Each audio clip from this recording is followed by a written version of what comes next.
Hello po, Herman Buelva po uli. Ano ba ang nangyayari kapag po tayo ay humihinga ng fresh air? Okay? So, sa pag-aaral mga kapamilya, kapag tayo po daw ay nakakahinga ng fresh air, ay nababawa na nababawasan no ang chance na mabuhay ang bakterya at ang virus sa ating katawan. So, ibig sabihin nun, kapag humihinga tayo ng fresh air, kung may bacteria o virus dyan na nakapasok sa katawan mo, ay namamatay daw ito. As compared, kung ang hinihinga mo daw na hangin ay warm o mainit o parang kulog, no? So, dapat talaga ay tayo lumalabas para magpasok ng magandang hangin sa ating pong baga. Second, pag tayo po ay nakakahinga ng fresh air, yung 20% of the oxygen na ating pong hinihinga ay nakakatulong para mag-function ng mabuti ang ating utak.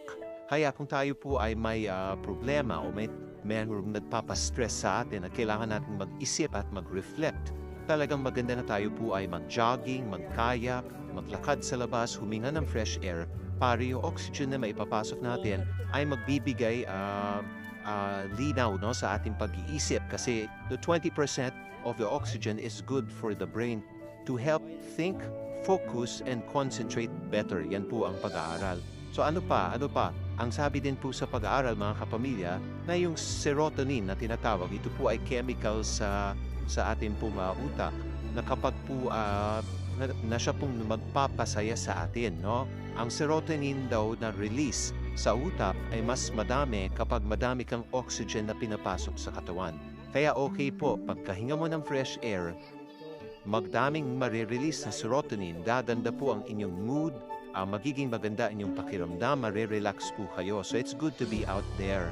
And pag humihinga din po tayo ng fresh air, mas madaming oxygen ang pumapasok sa ating baga.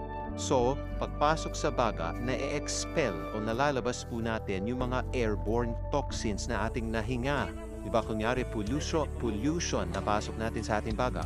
Kapag po tayo ay nagpasok ng fresh air, ilalabas din natin yung mga toxins na ating pong hininga. And lastly, syempre, pag fresh air po ang ating pinasok, more oxygen, mas healthier po yung cells natin. Itong cells ang nagme-make up ng tissues, and then pag madami yung tissues would make up the organs. So mas healthy ang ating organs kapag mas madami pong oxygen ang ating pong pinapasok sa ating katawan. So in any way na makakahinga po tayo ng fresh air, gawin po natin mga kapamilya. So yan po ang aking Herman Buelva po.